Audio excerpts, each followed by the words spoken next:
Hello students and parents. मैं हूं Maqsood Shaikh. Welcome to my channel. ये है ई लर्निंग प्लेटफॉर्म। आज हम बात करेंगे हिस्ट्री के chapter number 2, India before the times of Shivaji Maharaj. Shivaji Maharaj के समय से पहले का भारत। We shall learn about the various ruling powers in India before the times of Shivaji Maharaj in this lesson.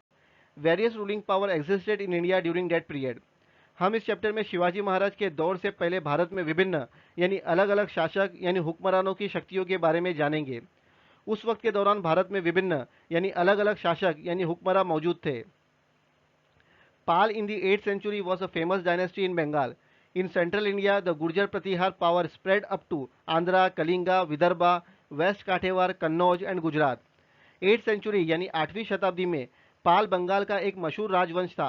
मध्य भारत में गुर्जर प्रतिहार की पावर आंध्रा, कलिंगा, विदर्भा, वेस्ट काठेवार, कन्नौज और गुजरात तक फैल गई। Among the Rajput dynasty in North India, the Gahadwal and the Parmar dynasty were the important ones. Among Rajputs, Prithviraj Chauhan belonging to the Chauhan dynasty was a valiant king. In the first war at Tarai, Prithviraj Chauhan had defeated Muhammad Ghuri, but Muhammad Ghuri defeated Prithviraj Chauhan in the second war at Tarai. North India यानी उत्तर भारत में राजपूत राजवंशों में गहड़वल और परमार राजवंश महत्वपूर्ण थे, अहम थे। राजपूतों में चौहान वंश के पृथ्वीराज चौहान एक वैलियंट यानी बहादुर राजा थे। तराई की पहली जंग में पृथ्वीराज चौहान ने मोहम्मद घुरी को पराजित किया था, यानी उन्हें शिकस्त दी थी, उन्हें हराया था। लेकिन तराई की दूसरी जंग में मोहम्मद घुरी ने पृथ्वीराज चौहान को हरा दिया। Rajaraja I and Rajendra I belonging to the Chola dynasty in Tamil Nadu were eminent rulers. The Cholas conquered the Maldive Island and Sri Lanka using their naval strength. King Vishnuvardhan belonging to the Hoysal dynasty in Karnataka had conquered the whole of Karnataka. Tamil Nadu में चोला dynasty यानी वंश से संबंधित यानी ताल्लुक रखने वाले Rajaraja one और राजेंद्र वन एमिनेंट रूलर्स थे यानी हुक्मरान थे। एमिनेंट का मतलब है मशहूर, फेमस, नोटेबल, नामचीन। चोलों ने अपनी नौसैनिक ताकतों का इस्तेमाल करके मालदीव आइलैंड और श्रीलंका पर विजय प्राप्त की, उन्हें फतेह किया। कर्नाटक में होयसल वंश के राजा विष्णुवर्धन ने पूरे कर्नाटक को जीत लिया था। During the reign of Govind III of the Rashtrakuta dynasty in Maharashtra, the Rashtrakuta power spread from Kannauj up to Rameshwar. Later Krishna III conquered the region up to Allahabad. Maharashtra में राष्ट्रकूता वंश के गोविंद III के शासनकाल के दौरान राष्ट्रकूट की पावर कन्नौज से रामेश्वर तक फैल गई। बाद में कृष्णा III ने अलाहाबाद तक के क्षेत्र पर विजय प्राप्त की। Three dynasties of the Shilahars emerged in western Maharashtra. One dynasty ruled over Thane and Raigad in North Konkan, the second in South Konkan, while the third dynasty ruled over some parts of the present-day Kolhapur, Satara, Sangli and Belgaum district. Western Maharashtra यानी पश्चिमी महाराष्ट्र में शिलाहर्ष के तीन राजवंश emerge हुए यानी उभरे। एक राजवंश ने उत्तरी कोकण यानी नॉर्थ कोकण में ठाणे और रायगढ़ पर, दूसरे ने दक्षिण कोकण यानी साउथ कोकण में, जबकि तीसरे राजवंश ने वर्तमान कोल्हापुर, सातारा, सांगली और बेलगाम जिलों के कुछ हिस्सों पर शासन किया, हुकूमत की। The last prosperous power before the period of Shivaji Maharaj was that of the Yadavas. The capital of Bhillam fifth of the Yadava dynasty was at Devagiri near Aurangabad. He extended his rule beyond the river Krishna. Shivaji Maharaj के काल से पहले आखिरी प्रॉस्परस यानी खुशहाल पावर यादवों का था। यादव वंश के भिल्लमफाई की राजधानी औरंगाबाद के नज़दीक देवगिरी में थी। उन्होंने कृष्णा नदी के पार अपने शासन को बढ़ाया, हुक्मरानी को बढ़ाया। The Yadava period is considered to be the golden period of Marathi language and literature. It was in this period that the Mahanubhav Panth and the Warkari movement emerge. Yadav काल को मराठी भाषा और साहित्य का स्वर्ण काल यानी सुनहरा दौर माना जाता है। इसी काल में महानुभाव पंथ और वरकारी आंदोलन की शुरुआत हुई। Invasion from the north west. Invasion का मतलब है आक्रमण, हमला, उत्तर पश्चिम से हमले। Local dynasties like the Yadava and Rashtrakuta ruled in Maharashtra, but invaders from the north west conquered the local dynasty there and established their own rule. यादवा और राष्ट्रकूट जैसे लोकल यानी स्थानीय राजवंशों ने महाराष्ट्र में शासन किया, हुकूमत की, लेकिन उत्तर पश्चिम के हमलावरों ने वहां के स्थानीय राजवंशों पर विजय प्राप्त की और अपना शासन स्थापित किया, अपना राज कायम किया। In the meanwhile, the Arab power had emerged in the Middle East. Arab rulers turned towards India to expand their empire. The Arab general Muhammad bin Qasim attacked the Sindh province in the 8th century. Notwithstanding the resistance of King Dahir, he conquered the province of Sindh. Due to this campaign, the Arabs came into political contact with India for the first time. In the period that followed, Turks, Afghans, and Mughals from Central Asia came to India and established their power here. इस बीच middle east यानी मध्य पूर्व में अरब power emerge हुए उभरे।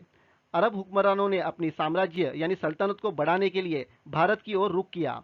अरब general Mohammad बिन कासिम ने 8th century यानी 8वीं शताब्दी में सिंध प्रांत पर हमला किया। राजा दाहिर के प्रतिरोध के बावजूद उसने सिंध प्रांत पर विजय प्राप्त की।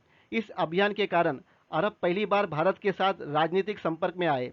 इसके बाद के काल में सेंट्रल एशिया से तुर्क, अफगान और मुगल भारत आए और यहाँ अपनी सत्ता स्थापित की, कायम की। In the 11th century CE, the Turks began to invade India. Expanding their territories, they reached the northwestern frontier of India. Sultan Mahmud of Ghazni invaded India many times. He plundered the rich temples at Mathura, Vrindavan, Kannauj and Somnath and carried away enormous wealth with him.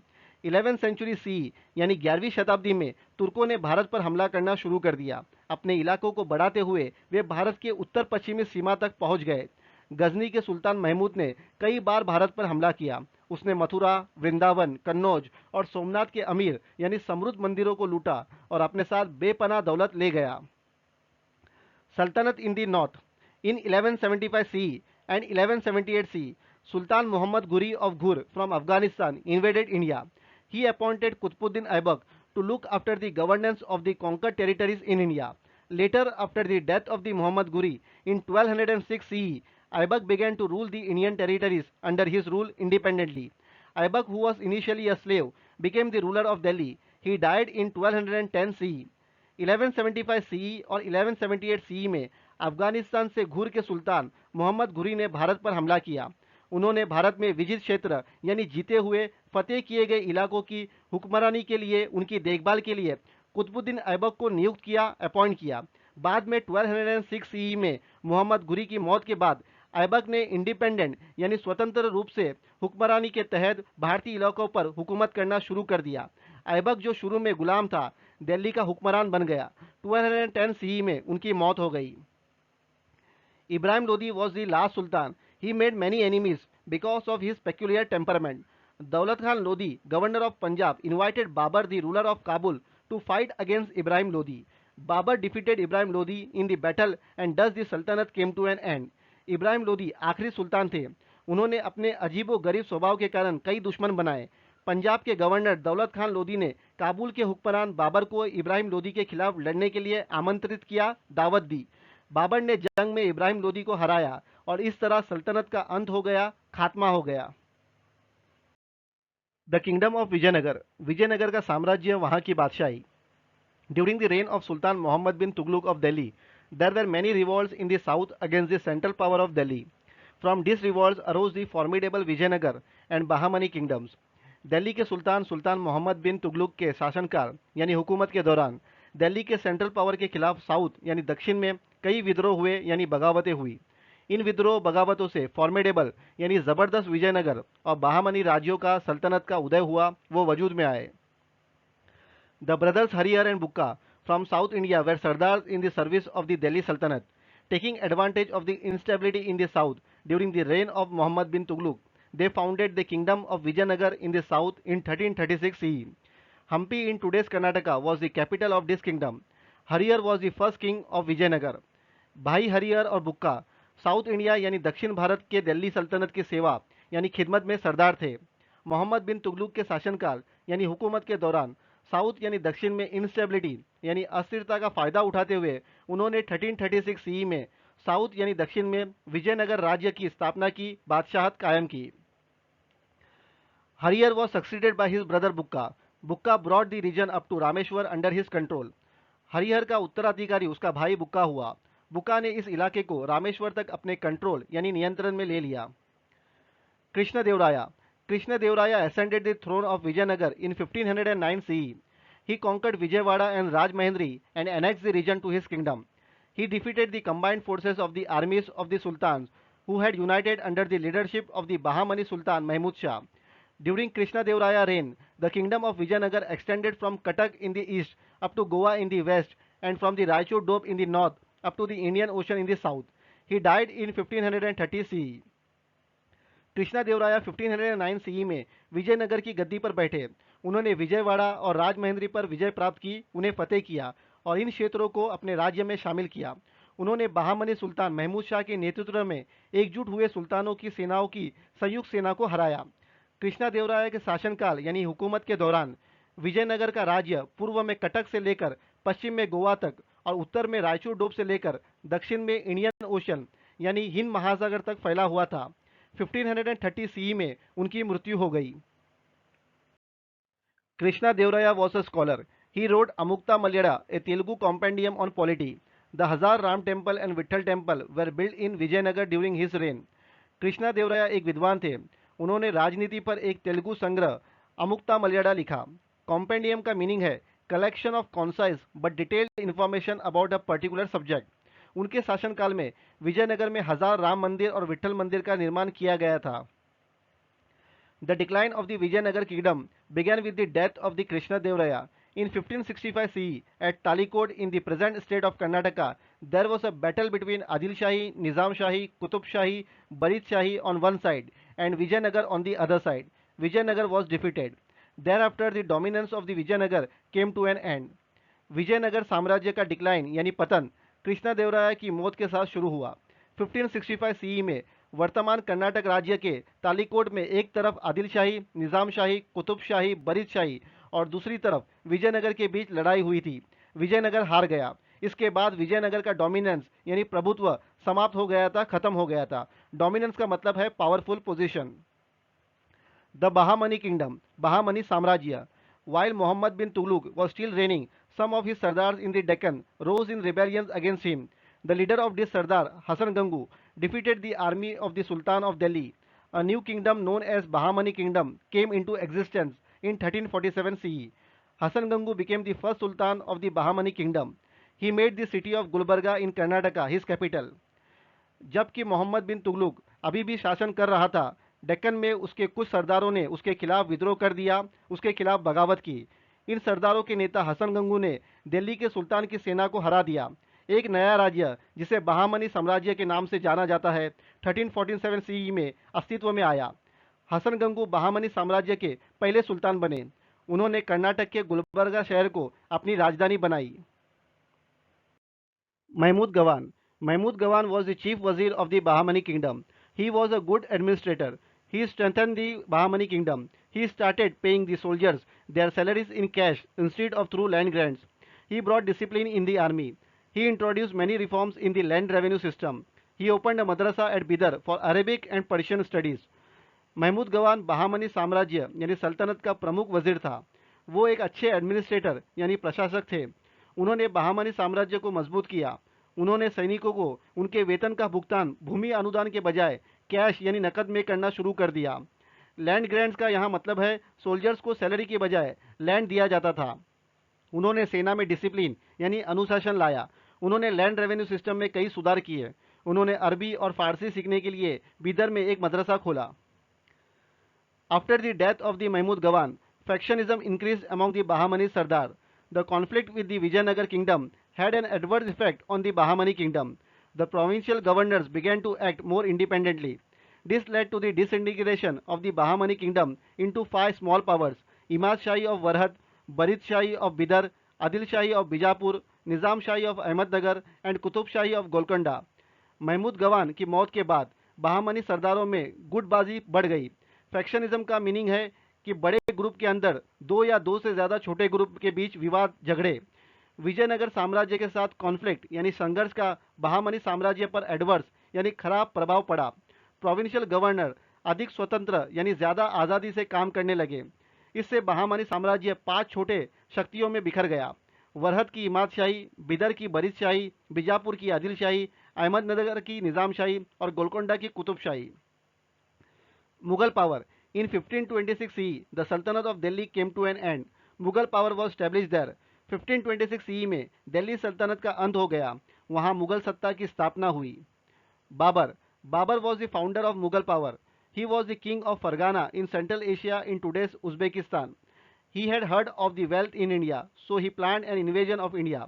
Babar Mughal सत्ता का founder यानी संस्थापक था।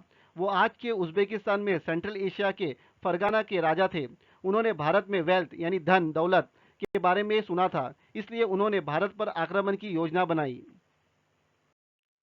The raining Sultan of Delhi at that time was Ibrahim Lodi. Daulat Khan Lodi was the governor of Punjab under the Sultanate. The relationship between Ibrahim Lodi and Daulat Khan Lodi was strained. Daulat Khan Lodi invited Babur to march on India.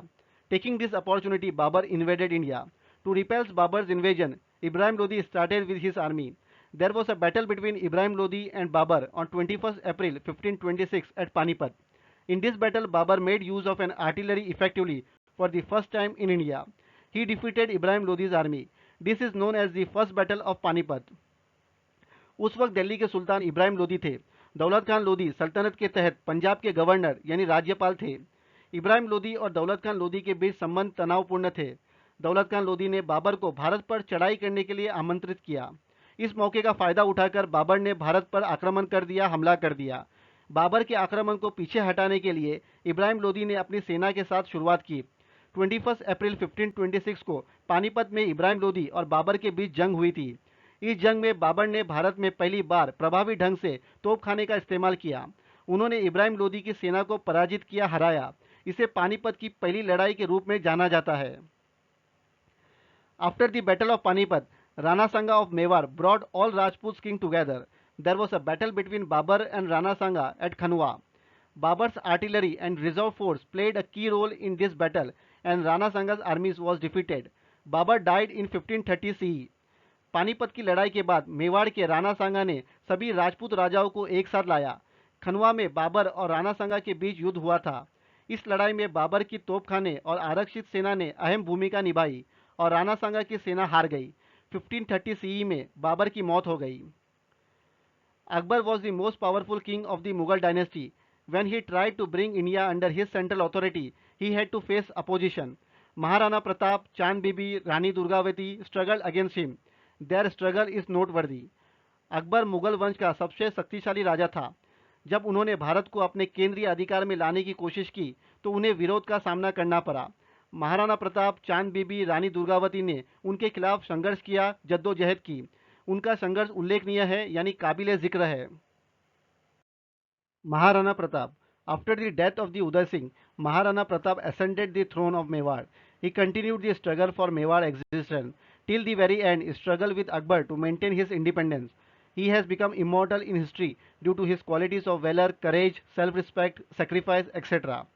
Uday Singh की मौत के बाद महाराणा प्रताप मेवाड़ की गद्दी पर बैठे। उन्होंने मेवाड़ के अस्तित्व यानी वजूद के लिए संघर्ष जारी रखा। आखिर तक उन्होंने अपनी स्वतंत्रता यानी आज़ादी बरकरार रखने के लिए अकबर के साथ संघर्ष किया। वो अपनी वीरता, साहस, स्वाभिमान, त्याग आदि गुणों के कारण इतिहास में अमर हो गए हैं। Chand Bibi, the Mughals attack Ahmednagar, the capital of Nizam Shah kingdom in 1595 CE. The Mughals army put the fort of Ahmednagar under siege. Chand Bibi, the capable daughter of Hussain Nizam Shah of Ahmednagar, bravely defended the fort. At this time, there was an internal strife among the factions of the Sardars in Nizam Shah's kingdom. This resulted in the murder of Chand Bibi. Later, the Mughals captured the fort of Ahmednagar, but the Mughals could not bring the entire kingdom of Nizam Shahi under their control. 1595 CE में मुगलों ने निज़ाम शाह के राज्य की राजधानी अहमदनगर पर हमला किया। मुगल सेना ने अहमदनगर के किले को घेर लिया। अहमदनगर के हुसैन निज़ाम शाह की सक्षम बेटी चांद बीबी ने बहादुरी के साथ किले की रक्षा की। इस समय निज़ाम शाही के राज्य में सरदारों के गुटों में आंतरिक झगड़े चल रहे थे। इसके परिणाम स्वरूप यानी नतीजे में चांद बीबी की हत्या कर दी गई। बाद में मुगलों ने अहमदनगर के किले पर कब्जा कर लिया, लेकिन मुगल निज़ाम शाही के पूरे राज्य को अपने नियंत्रण यानी कंट्रोल में नहीं ला सके। Rani Durgavati, Gondwana can broadly be said to comprise the eastern part of Vidarbha, part of Madhya Pradesh to its north, the western part of today's Chhattisgarh, northern part of Andhra Pradesh and the western part of Odisha. Gondwana को मोटे तौर पर विदर्भ का पूर्वी भाग, इसके उत्तर में मध्य प्रदेश का हिस्सा, आज के छत्तीसगढ़ का पश्चिमी भाग, आंध्र प्रदेश के उत्तरी भाग और ओडिशा के पश्चिमी भाग को शामिल करने के लिए कहा जा सकता है। Durgavati, born in the dynasty Chandel Rajput, became the queen of Gondwana when she was married. She was an excellent administrator. The struggle of Gondwana Queen Durgavati against the Mughals is important in medieval history. After her husband's death, Durgavati laid down her life while fighting against Akbar, but she did not surrender. चांडेल Rajput वंश में जन्मी दुर्गावती विवाह के समय गोंडवाना की रानी बनी। वे एक उत्कृष्ट एडमिनिस्ट्रेटर यानी प्रशासक थी। मुगलों के खिलाफ गोंडवाना रानी दुर्गावती का संघर्ष मेडिवल हिस्ट्री यानी मध्ययुगीन इतिहास में महत्वपूर्ण है, इम्पोर्टेंट है। अपने पति की मृत्यु के बाद दुर्गावती ने अकबर के खिलाफ लड़ते हुए अपनी जान दे दी, लेकिन उसने आत्मसमर्पण नहीं किया। Aurangzeb. Aurangzeb became the emperor in 1658 CE. At this time, the Mughal Empire extended from Kashmir in the north up to Ahmednagar in the south and from Kabul in the west up to Bengal in the east. To this, Aurangzeb added Assam in the east and the region of Adil Shahi of Bijapur in the south and Qutub Shahi of Golconda after he ended these kingdoms.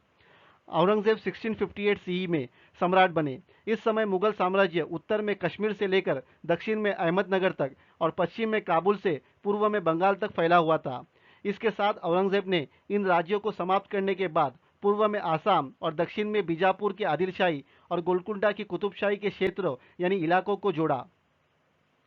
Conflicts with the Ahoms. In the 13th century CE, the people of the Shan community settled down in the valley of river Brahmaputra. They established their kingdom there. They were locally known as Ahom people. Ahoms के साथ संघर्ष 13th century CE में शान समुदाय के लोग ब्रह्मपुत्र नदी की घाटी में बस गए। उन्होंने वहां अपने राज्य स्थापित किए। वे स्थानीय रूप से अहोम लोगों के रूप में जाने जाते थे। अहोम्स का मतलब है a people of Tai race who settled in Assam. While Aurangzeb ruled, the Ahoms had a prolonged struggle with the Mughals. The Mughals attacked the Ahoms regions. The Ahoms, united under the leadership of Gadar Darshina, commander Lachit Borphukan, gave an intense battle against the Mughals. The Ahoms used the guerrilla technique in the conflict against the Mughals. It became impossible for Mughals to create a strong base in Assam. जब औरंगजेब ने शासन किया, अहोम का मुगलों के साथ एक लंबा संघर्ष था। मुगलों ने अहोमों के क्षेत्र पर आक्रमण किया। गदर दर्शिना की लीडरशिप यानी नेतृत्व में अहोम एकजुट हुए। कमांडर लचित बोरपुकन ने मुगलों के खिलाफ एक इंटेंस यानी तीव्र जंग लड़ी। अहोम ने मुगलों के खिलाफ संघर्ष में गोरिल्ला टेक्निक यानी छापामार तकनीक का इस्तेमाल किया। मुगलों के लिए आसाम में एक मजबूत आधार बनाना असंभव हो गया था। Conflict with the Sikhs. The ninth Guru of the Sikhs, Guru Tegh Bahadur, protested strongly against Aurangzeb's policy of religious intolerance. Aurangzeb imprisoned him and beheaded him in 1675 CE. After him, Guru Gobind Singh became the Guru of the Sikhs. सिखों के साथ संघर्ष। सिखों के नौवे गुरु गुरु tag बहादुर ने औरंगजेब के धार्मिक इंटॉलरेंस यानी असहिष्णुता की नीति का कड़ा विरोध किया। औरंगजेब ने 1675 सीई में उन्हें कैद कर लिया और उनका सर कलम कर दिया। उनके बाद गुरु गोविंद सिंह सिखों के गुरु बने। Guru Gobind Singh organized his followers and encouraged their martial spirit. He organized the Sikh youth into a fighting force called the Khalsa Dal. Their headquarters were at Anandpur. Aurangzeb sent his army to fight the Sikhs. His army attacked Anandpur. Although the Sikhs fought fiercely, they did not succeed. After that, Guru Gobind Singh came to the Deccan in 1708 CE. There was an attempt on his life when he was at Nanded. Soon after, the Guru succumbed to his wounds. गुरु गोविंद सिंह ने अपने followers यानी अनुयायियों को संगठित किया और उनके martial spirit को एनकरेज किया, प्रोत्साहित किया। मार्शल स्पिरिट का मीनिंग है the central idea is overcoming one's adversities and transcending beyond oneself. Central idea ये है कि अपनी कमजोरी से उबरना और अपने आप को एक अलग लेवल, एक नई ऊंचाई पर लेकर जाना। उन्होंने सिख युवाओं को खलसा दल नामक एक युद्धक दल के रूप में संगठित किया। इनका हेडक्वार्टर्स यानी मुख्यालय अनंतपुर में था। औरंगजेब ने सिखों से लड़ने के लिए अपनी सेना भेजी। उनकी सेना ने आनंदपुर पर आक्रमण कर दिया। हालांकि सिखों ने जमकर लड़ाई लड़ी, लेकिन वो सफल नहीं हुए। उसके बाद गुरु गोविंद सिंह 1708 सीई में दक्कन आए। जब वो नांदेड़ में थे तब उनकी जान लेने की एक कोशिश की गई थी। इसके तुरंत बाद गुरु ने अपने घावों यानी जख्मों के कारण दम तोड़ दिया। Conflicts with the Rajput. Akbar had secured the cooperation of the Rajput with his policy of amicable relations. Aurangzeb could not obtain the cooperation of Rajputs. After the death of the Rana Jaswant Singh of Marwar, Aurangzeb annexed his kingdom to the Mughal Empire. Durgadas Rathod crowned Jaswant Singh minor son Ajit Singh as the king of Marwar. Durgadas Rathod fought hard against the Mughals. Aurangzeb sent Prince Akbar to Marwar to crush the resistance of Durgadas. Prince Akbar joined hands with Rajputs and rose in revolt against Aurangzeb. An effort was made to seek help from the Marathas in Maharashtra in this revolt. Durgadas Rathod continued this struggle against the Mughals for the existence of Marwar. राजपूतों के साथ संघर्ष। अकबर ने अपनी मैत्रीपूर्ण संबंधों की नीति से राजपूतों को सहयोग प्राप्त किया था। औरंगजेब राजपूतों का सहयोग प्राप्त नहीं कर सका। मारवाड़ के राणा जसवंत सिंह की मृत्यु के बाद औरंगजेब ने अपने राज्यों को मुगल साम्राज्य में मिला लिया। दुर्गादास राठौड़ ने जसवंत सिंह के नाबालिग बेटे अजित सिंह को मारवाड़ के राजा के रूप में ताज पहनाया। दुर्गादास राठौड़ ने मुगलों के खिलाफ कड़ा संघर्ष किया। दुर्गादास के प्रतिरोध को कुचलने के लिए औरंगजेब ने राजकुमार अकबर को मारवाड़ भेजा। राजकुमार अकबर ने राजपूतों से हाथ मिला लिया और औरंगजेब के खिलाफ विद्रोह कर दिया। इस विद्रोह में महाराष्ट्र में मराठों से मदद लेने का प्रयास किया गया था। दुर्गादास राठौड़ ने मारवाड़ के अस्तित्व यानी वजूद को लिए मुगलों के खिलाफ इस संघर्ष को जारी रखा। Conflict with the Marathas. In Maharashtra, Swaraj was established under the leadership of Shivaji Maharaj. In his efforts to establish Swaraj, Shivaji Maharaj had to fight the Mughals too along with the other enemies. Aurangzeb came down to the Deccan after the death of the Chhatrapati Shivaji Maharaj with the intention of conquering the whole of South India. But the Marathas offered stiff resistance to Aurangzeb and defended their independence. We shall study this struggle later on. मराठों से संघर्ष। महाराष्ट्र में शिवाजी महाराज की leadership यानी नेतृत्व में स्वराज की स्थापना हुई। स्वराज की स्थापना के अपने प्रयासों में शिवाजी महाराज को अन्य शत्रुओं के साथ मुगलों से भी लड़ना पड़ा। छत्रपति शिवाजी महाराज की मृत्यु के बाद औरंगजेब पूरे साउथ इंडिया यानी दक्षिण भारत को जीतने के इरादे से दक्कन आए थे, लेकिन मराठों ने औरंगजेब का कड़ा विरोध किया और अपनी स्वतंत्रता की रक्षा की। इस संघर्ष के बारे में हम आगे पढ़ेंगे। शुरू करते हैं question answers. Name the following. The queen of Gondwana, Rani Durgavati. The son of Uday Singh, Maharana Pratap. The founder of Mughal dynasty, Babur. The first sultan of the Bahmani kingdom, Hasan Gangu. The fighting force established by Guru Gobind Singh, Khalsa Dal. Find the odd one out. Sultan Mahmud, Qutbuddin Aibak, Muhammad Ghori, Babur. Odd one out है बाबर। आदिल शाही, निज़ाम शाही, सल्तनत, Barid Shahi. Odd one out है सल्तनत। Akbar, Humayun, Sher Shah, Aurangzeb. Odd one out है Sher Shah. Answer briefly. How did the kingdoms of Vijayanagar and Bahmani emerge? Answer. There were many revolts in the south against the weak central power of Delhi. The disintegration of the Tughlaq Empire began during the reign of Muhammad Tughlaq. The formidable revolts led by Hariyar and Bukka led to the emergence of the Vijayanagar kingdom. The formidable revolts led by Hassan Gangu led to the emergence of the Bahamani kingdom. What reforms did Mahmud Gawan make? Answer. Mahmud Gawan, the chief wazir in the Bahamani kingdom, started the practice of paying soldiers in cash instead of land grants. He brought discipline in the army. He introduced many reforms in the land revenue system. He opened a madrasa at Bidar for Arabic and Persian studies. Why did it become impossible for the Mughals to strengthen their base in Assam? Answer. The Mughals were engaged in a long conflict with Ahoms in the region of Brahmaputra river. The Ahoms united under the leadership of Gada Darshina. Commander Lachit Borphukan gave an intense resistance to them. The Ahoms used guerrilla technique in the conflict with the Mughals. As a result, it became impossible for the Mughals to strengthen their base in Assam. Write about them briefly in your own words. Krishna Devaraya. Krishna Devaraya ascended the throne of Vijayanagar in 1509 CE. He conquered and annexed Vijayawada and Rajmahendri and annexed the region to his kingdom. He defeated the combined forces of the Bahamani Sultan led by Mahmud Shah. He was a capable ruler and a great general. He was a great scholar and wrote Amukta Malyada, compendium on polity in Telugu. He built beautiful Hazar Ram temple and Vitthal temple. Chand Bibi. Chand Bibi was a capable daughter of Hussain Nizam Shah of Ahmednagar. She bravely defended Ahmednagar fort against the Mughals attack in 1595 CE. However, the internal strife in the court of Nizam Shah resulted in the murder of Chand Bibi. This led to the capture of Ahmednagar fort by the Mughals. Rani Durgavati. Rani Durgavati belonged to the Chandel Rajput family. She became queen of Gondwana after her marriage.